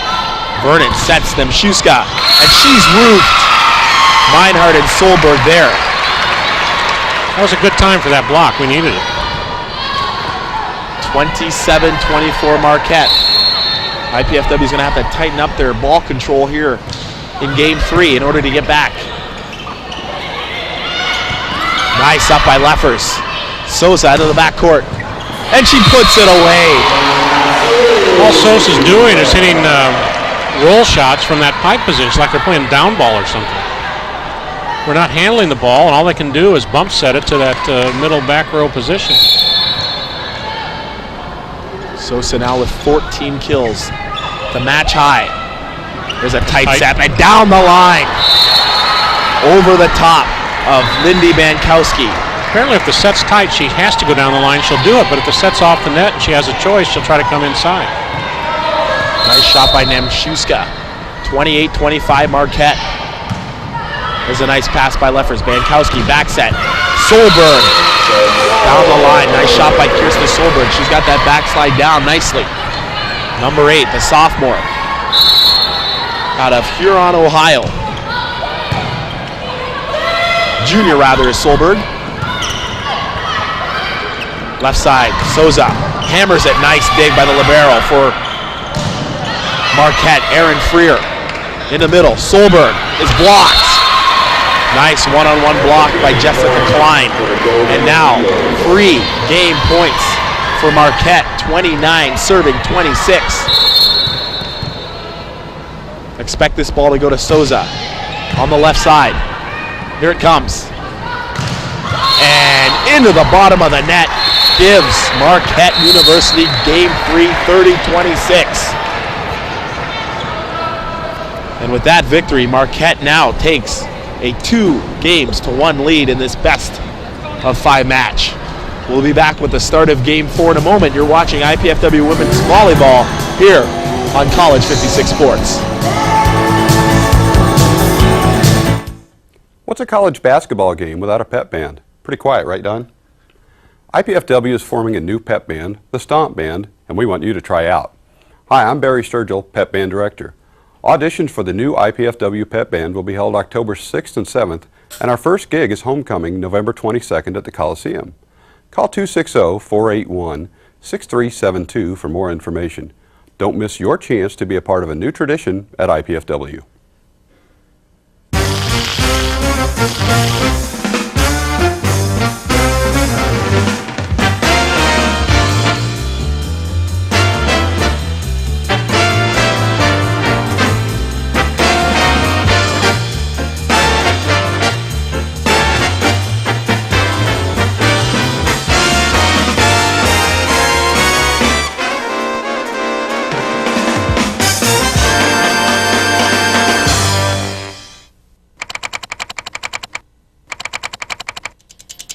Frank Palladino has been a professor of biology at IPFW since 1982. He studies the endangered leatherback sea turtle and allows the opportunity for his students to travel with him. We have a number of undergraduates as well as master's level graduate students who've come with me over the last 10 years to Costa Rica. It's an opportunity that isn't generally available at most institutions. He makes sure his students in the classroom realize and never forget the enjoyable nature of science. Science is not only fascinating, it's fun. I think we lose track of that when we're in school, that science is fun, we learn a lot, and can do a lot. Palladino has a full awareness of the importance of the fieldwork that his students experience with him and how it contributes to their education. It's an invaluable experience, one which they can then use whatever job they go on to do. And professionally, it really completes their education as a biologist. This has been an IPFW Faculty Minute. The right school, right here, right now. We're at the Hilliard Gates Sports Center on the campus of IPFW. IPFW took game 1 from Marquette 30-23. Marquette has bounced back to take the next two games 30-21, 30-26, and now lead 2-1 in this best-of-5 match. Mark Franke, what happened to IPFW there in game 3? We got very tentative, as you said, after point 20, our ball handling headed south, and we noticed that earlier in game 3. So I'm going to ask you, Coach Peratt, you played this game for a lot of years. Is it that it's a mental tiredness, or is it a tentativeness, a fear of making mistakes as the match gets tighter? I'm going with both. And I think IPFW presses a lot as they come down the stretch in each game, trying to make the perfect play and subsequently finding themselves in a hole, especially late in games. So when it's can't be perfect, then they just and of course, there's I don't know where she was even setting there. I guess to the pipe. And now the play becomes contagious. Yeah. For IPFW, and again for the third game in a row, Marquette has the lead at 1-0. And down the line, nice shot by Fabiana Souza. One problem you see once in a while, where a team gets out of system, maybe the first ball isn't handled well, the setter then tries to turn it into a perfect play, and she can't at that point. She just has to turn it into a good hittable set. I don't know that I've noticed that necessarily. There's no question that IPFW is fatigued. But somehow, some way, they have to dig deep and manage to execute. And execute they did not do in the latter stages of Game 3.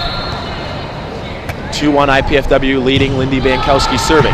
Nice serve, tight pass. Smart dump shot with the tap down goes Lindsey Brammer. I think probably both teams will make more and more mistakes as the night goes on, and we have to do what we did there, take advantage of the mistake, which Marquette did a very good job of in Game 2. Nice Dave Bankowski. Meinhardt. Oh, nice get, number 11. Caitlin O'Brien, another nice dig. Souza, and she's blocked by Devine. One of the things that Coach Hartley talked about was that she was hoping that our back row play would beat their back row play, but that's not been the case. Games 2 and 3, Marquette's back row play has been very, very solid. In fact, they've made a number of plays that you'd think that they could have easily missed. The ball was just too far away, but like this last one, dive on the floor, pop it up, and make it playable. Through 3 games, the stat that stands out the most is the blocking advantage.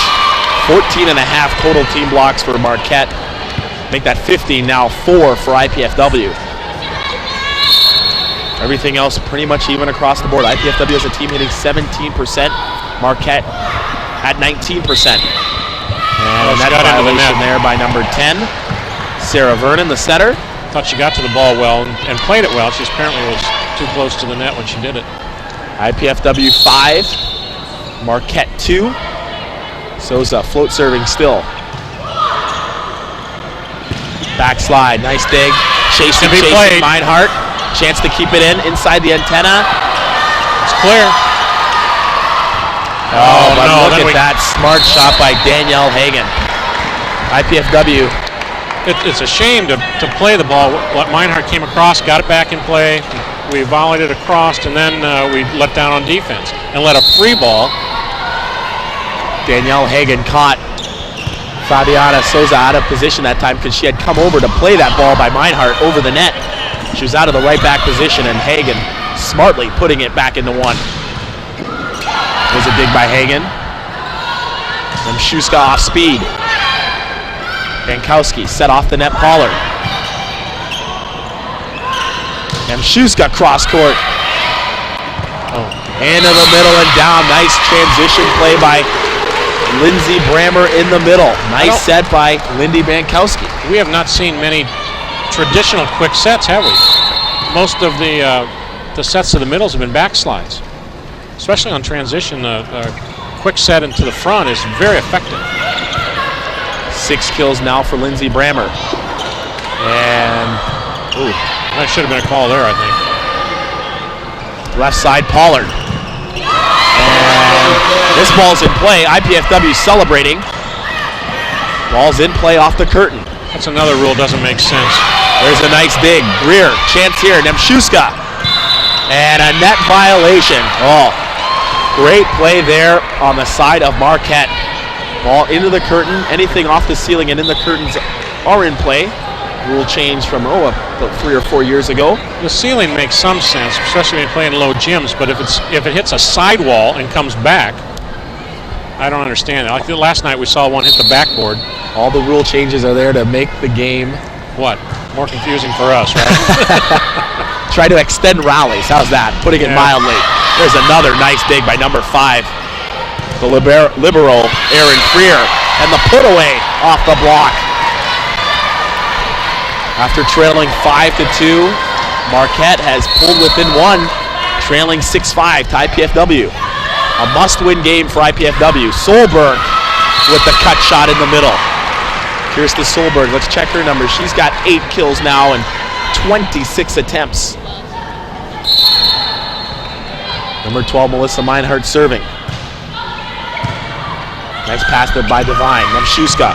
There she goes down the line and in. Nemshuska and Hagen both have 12 kills. And Shannon Devine creeping up to that 10 mark. She's got 9. Klein doesn't have as many kills, but she's hitting for a nice percentage. Bankowski to Pollard, a little off speed. Sosa out of the back line. Dug up. Backslide. Solberg is blocked and on the line. Nemshuska got Solberg one-on-one there on the backslide. Able to penetrate the net nicely with the block. We're tied at 7.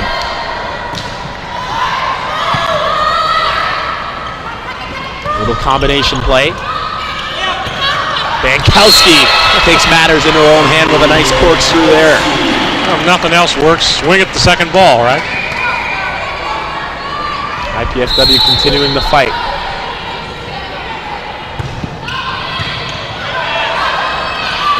Combination, Hagen terminates down the line.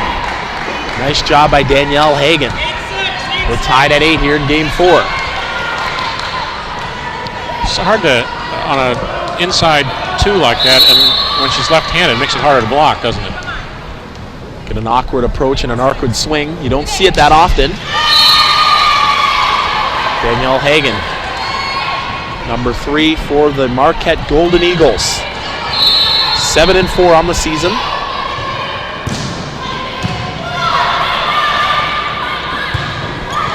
And Hagen gets the micro touch. Dan Hauser called that one off of Fabiana Souza. And we're tied 9-9.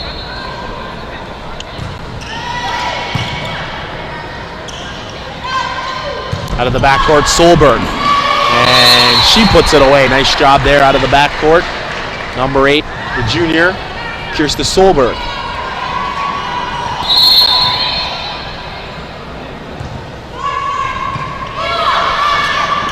Another combination play. And again, Hagen successful in her attempt. It's our right side blocker that came in there. I don't know. I thought maybe it was the left side blocker pushing over, but they're going to keep running that, I would think. A little setter dink there by Bankowski. Free ball IPFW. Nice set in the middle. Lindsey Brammer. I'll give her a kill on that one. Nice job by Lindsay. Nice set by Lindy. IPFW needs to do a little bit more of that. A little more transition, a little more sets to the middle. Yeah, I think they need to run more middle on transition. Brammer has done a nice job for IPFW, and so too has Solberg. I think one of the problems is when the ball handling breaks down, the middles aren't ready on transition because they don't expect to get set. Timeout called on the side of Marquette. IPFW leading 12-10. And we'll be back. You're watching IPFW Women's College Volleyball right here on College 56.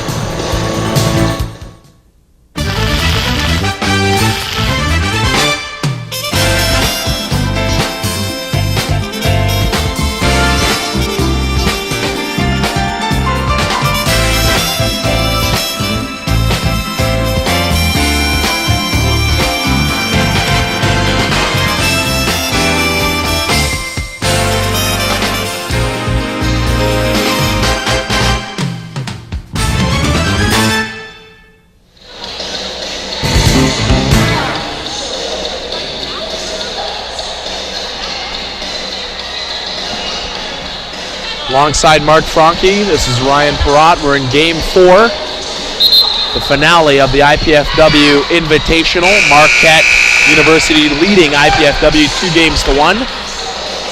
IPFW leading here in Game 4, 12-10.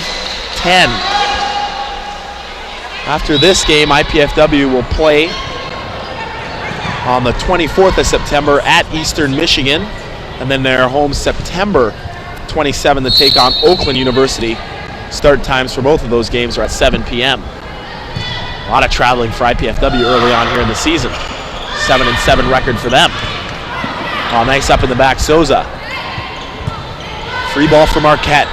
The pace has dramatically slowed down from Game 3. And a great cut shot by Shannon Devine in the middle for Marquette. On Game 1 and even 2, what kept the long rallies going were great plays, and now what keeps the long rallies going are poor ball handling and an inability to run a clean, crisp play.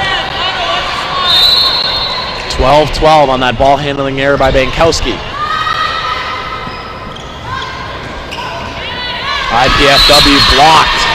Right now IPFW looking a little bit lifeless after that timeout. They've given up 3 points now.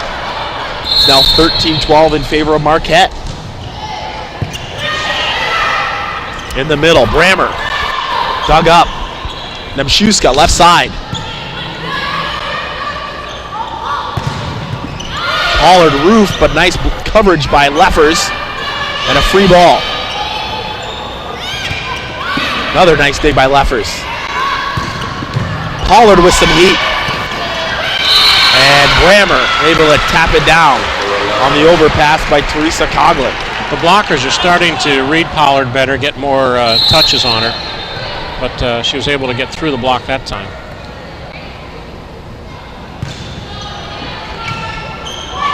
Pass way off the net there.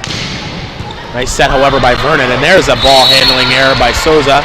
As you mentioned, ball handling crucial, especially in Raleigh's score.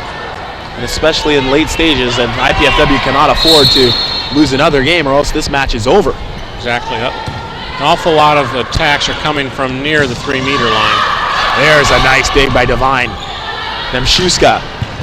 Nice dig, Leffers. Look at this.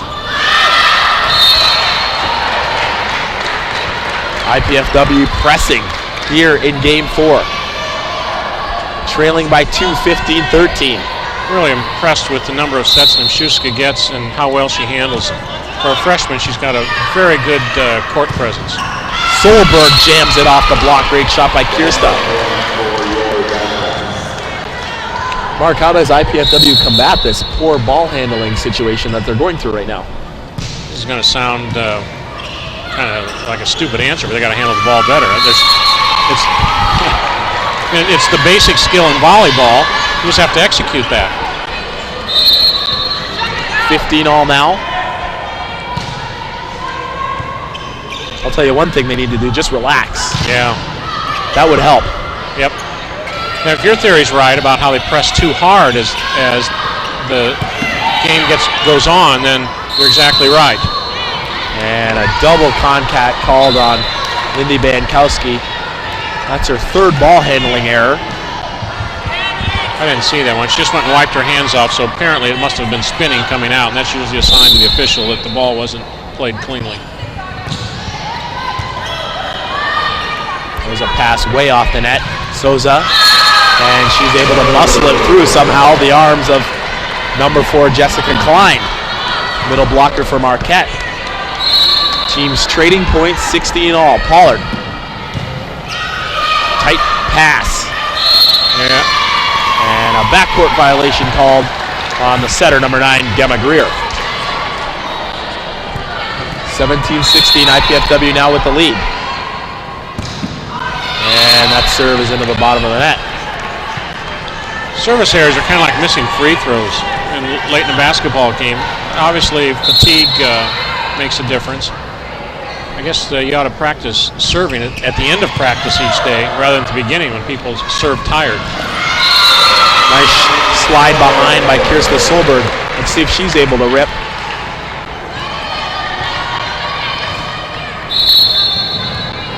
Serving has been pretty much neutral after game 2 and 3, perhaps. There's a nice serve, however, by Solberg. And great shot by number 11, Lindsay Brammer in the middle. That would help relieve some of the pressure IPFW is having if they can get some 3 points off of the serve mark. Yeah, they need to take Marquette out of system. And you have to take Marquette way out of system because they do a good job of taking what we call a 2-pass and still running some decent offense off of it. Their hitters do a good job of being 7-8 feet off the net and still putting the ball in play, and they hit it with hard enough that it has to be handled. They don't just roll it over. Souza's blocked at the net by Devine. Hagan was there as well. 19 all, we're tied. 2-1 Marquette leading. Oh. And that was a tricky serve to handle as it clipped the tape. Point Marquette. There's not much you can do about that. Very tough play. And one time the ugliest serve in volleyball now has become the greatest thing. 2019, Souza off the block. Yeah, if you could just train your team to always hit the tape on their serve, you'd win rather easily. 20 all. Lindy Bankowski, the setter for IPFW serving. Back set, Hagan. Jams it off of Souza and down. 21-20 now in favor of the Golden Eagles of Marquette. In a battle for second place of the IPFW Invitational. Wright State has won the championship, going undefeated 3-0. Both of these teams, Marquette and IPFW, tied 1-1. Right now, the player who's playing with the most intensity is Brammer. She's touching everything she can up there. See if she gets this one. No, it went over. Let's see if Bankowski can set her in the middle. She does it. Back set, Souza. Nice read by Freer in the backcourt. Bankowski setting Solberg. Oh, nice coverage play, but unable to control and go over. And Coach Kelly Hartley wants to talk things over with IPFW. Marquette now leading by 2, 22-20 here in Game 4.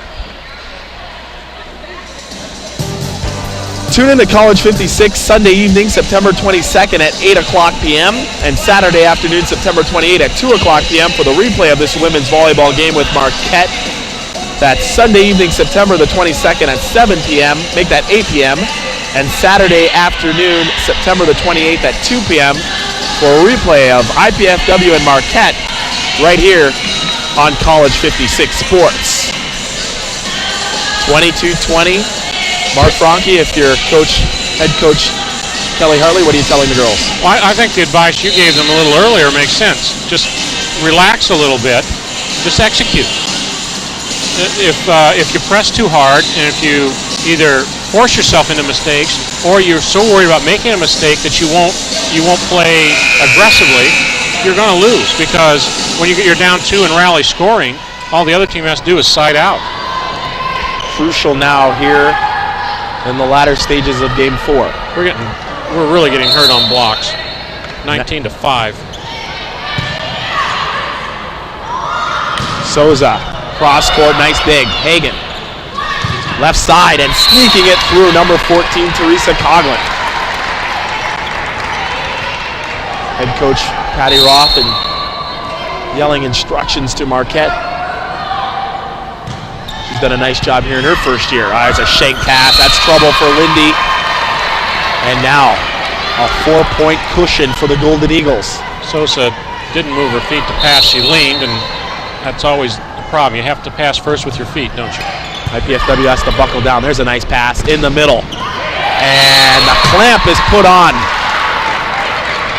Devine and Vernon. And with a 5-point lead, now 25-20, Coach Hartley wants yet another timeout.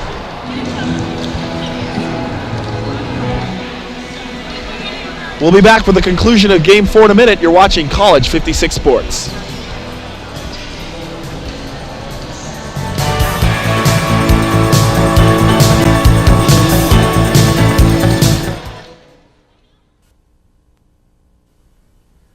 What's a college basketball game without a pep band? Pretty quiet, right, Don? IPFW is forming a new pep band, the Stomp Band, and we want you to try out. Hi, I'm Barry Sturgill, Pep Band Director. Auditions for the new IPFW Pep Band will be held October 6th and 7th, and our first gig is homecoming November 22nd at the Coliseum. Call 260-481-6372 for more information. Don't miss your chance to be a part of a new tradition at IPFW. Back at the Hilliard Gates Sports Center, Marquette 25, IPFW 20. Here in Game 4, Marquette leads 2-0 in the best of 5. Second place on the line for the first ever IPFW Invitational. Frustration showing. And that ball doesn't clear the net. 4 contacts. IPFW now has given up 7 points in a row. 26-20 Marquette, 4 points away from victory. IPFW. Another lean rather than move feet. The ball control woes continue. There's an easy throw call for Dan Hauser. A lot of it, I'm sure, is physical fatigue, and it's also frustration. We haven't had a pass to target, or what we call a 3 pass, in a long time. IPFW now, in order to get back, has to block a couple balls and play some good backcourt defense. There's a nice block by Pollard on Devine. Coughlin down the line. Teresa Coughlin, 5'11" freshman out of Chicago, Illinois. It's a nice hit by Coughlin. It was tight and floating past the N10, and she got right on top of the net and drove it through the block. The Golden Eagles 3 points away. There's a look at number 14, Teresa Coughlin. Outside, and that's a hitting error by Janelle Pollard.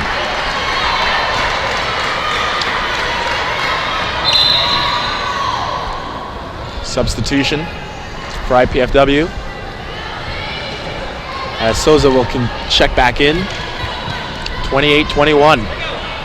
IPFW. Let's see if they can pass the ball here. Ugh. Tough ball handling by Pollard, but she makes up for it with a nice roll shot in the middle of the court. Stops the bleeding momentarily.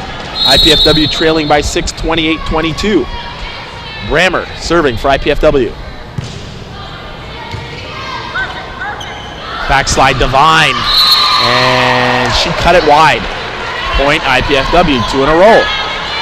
IPFW here is going to have to take it one at a time, Mark. Yeah, it's the only thing you can do. In the front line for IPFW, Meinhardt, Solberg, and Pollard. Nemshuska, nice block there by Meinhardt and Solberg. Going on to, however, the setter, number 10, Sarah Vernon. And now 6 game points for Marquette, 29-23. IPFW sending subs in just to slow it down. They're out of timeouts. Allison Workington checking in for Fabiana Souza. Limited to 12 subs, but unlimited entry per player. Pollard sneaks it through. Pauses Marquette celebration momentarily. 29-25 now. Meinhardt serving. IPFW needs a block. They need a dig. Nemshuska left side. Tries to tip it. Bankowski chases. Pollard off speed. Freer is there in the middle. Another chance for the Golden Eagles in the middle. Leffers is there. Left side. And Pollard jams it through the block. Another point to IPFW. Ryan, I don't think we've handled the first ball since maybe the last half of this game. None of them. It's amazing. 29-24 Marquette. Tight pass. Workington sets Pollard. And Pollard able to tip it off for a point. And it's a 3-point lead, and Patty Roth, the head coach for Marquette, wants to talk things over with her gals.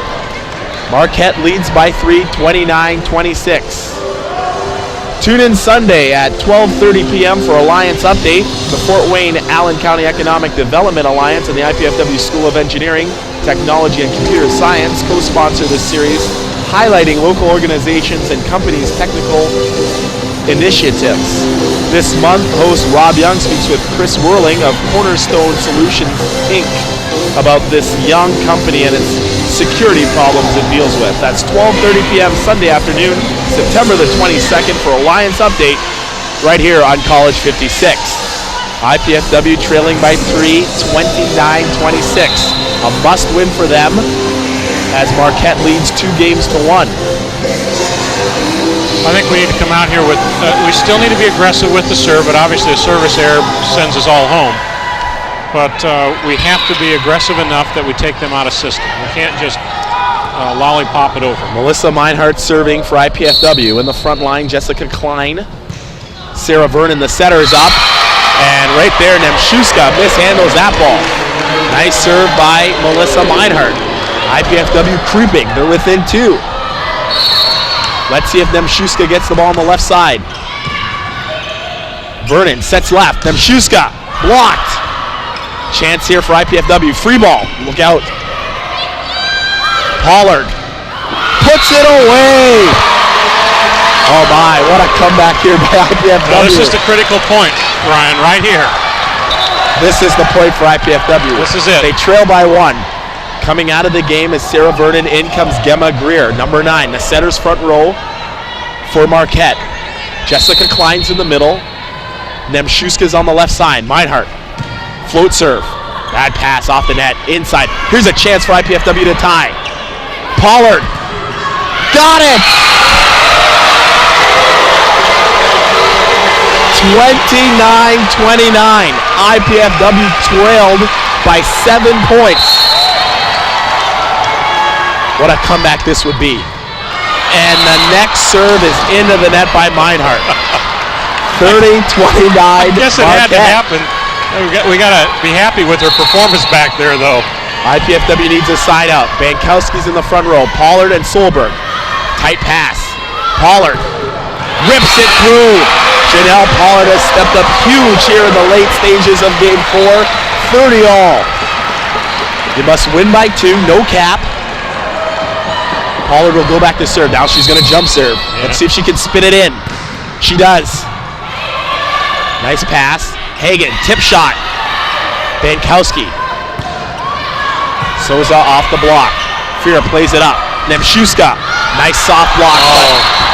Solberg unable to control. That was a nice soft block there by Lindy Bankowski on Nemshuska on the left side. Unfortunately, Solberg lost it. Unable to play it up. 31-30 Nemshuska, but the serve for Marquette.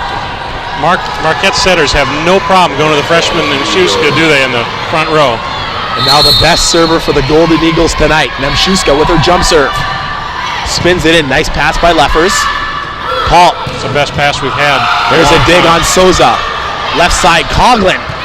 Unable to put it away. Souza again. Another dig. Well, they got him keyed on Souza on the left side. Bankowski tried to dink. And Hagen puts it away for the match. Oh, two fabulous digs in the backcourt on Fabiana Souza. Kept the rally alive for Marquette. And they take game 4, 32-30. A valiant comeback, however, on the part of IPFW, trailing 29-22 there in game 4. Oh yeah, that was amazing, and I think Melissa Meinhardt deserves much of the credit for that. She served aggressively the entire time, had the service error when we finally got to 29 where we couldn't lose on an error. I think probably when in that last play that Bankowski shouldn't have tried to dump it. She thought she had an opening on the floor, and so she went for it, but we were controlling the net offensively, and I think we should have stayed with that, but it's easy to second guess, right? Give Janelle Pollard a lot of credit too on the left side. She put a lot of balls away. She got set, and on the Marquette side, Nemshuski, same thing. Ball control at the lat, I'd say after 22 for IPFW became more clutch. Yeah, it never did get very good, but it got better. It wasn't the disaster it was for the last 10 points, and so that helped. That kept the ball in play. And when you're on the ropes, you got to keep the ball in play. Marquette University beats IPFW 3-1 by the scores of 23-30, 30-21, 30-26, and 32-30. Trophy presentations being made at this moment. It's no surprise Danielle Hagen from Marquette just got one. We'd like to recognize MVP for this tournament was Mandy Gels from Wright State University. Wright State University went undefeated in the tournament. They were the champions, 3-0. She's also joined by a pair of teammates. Second now becomes Tricia Naisman, the Golden Eagles, and Karis Day. IPFW also made the all-tournament team from Wright State University. Winless going 0-3. We'll talk more about IPFW here, Mark. Western Illinois' Jessica Manning. 3 matches in 2 days, a lot of travel thus far. Their record now after this match now 7 wins, 8 losses. What do they need to do in order to get better throughout the course of the season? Well, obviously they've got to work on ball control because that's what buried them here. But in spite of what we say about what broke down on our side of the court, we don't want to take anything away from Marquette because Marquette, after losing game 1, got more aggressive, got into their game plan, and they made us respond to them. And so they controlled the whole match. Even when we're on that run near the end of game 4, they're not getting too concerned about it. They're trying to stay within their system because they know that will get them the 2 points they need to finish the match. And it eventually did. Danielle Hagen had a match of her life. She played outstandingly well, and of course, so did Shannon Devine. Blocking, if you look at the stats, were the big disparage difference between IPFW and Marquette University. Everything else pretty much even. But good play throughout the weekend in regards to volleyball from all 4 teams, Wright State, Marquette University, IPFW, and Western Illinois.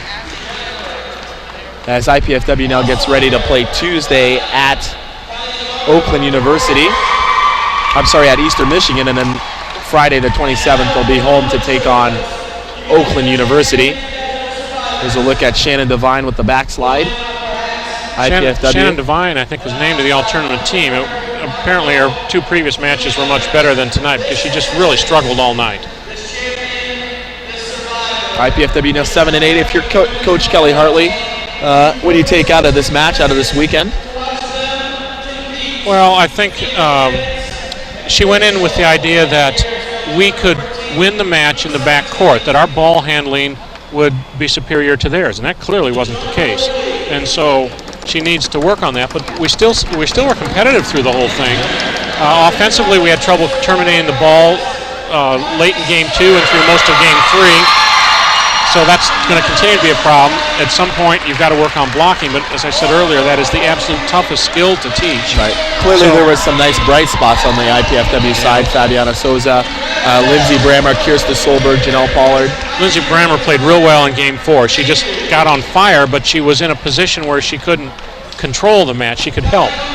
And she'd really, when we were struggling, she was the one who kept us alive, I think. And of course, Melissa Meinhardt's serves were just what we needed at the point she did that. IPFW with the loss here tonight against Marquette drops their overall record here in the 2002 season to 7 wins and 8 losses. With that victory, Marquette University now has an 8-4 overall record. Well, I think, Ryan, kind of sum up what Kelly Hartley and Colin Leiter need to do is they just need to continue to work on some fundamental skills. This is a young team. They're basically at 500 in their first real season in Division I.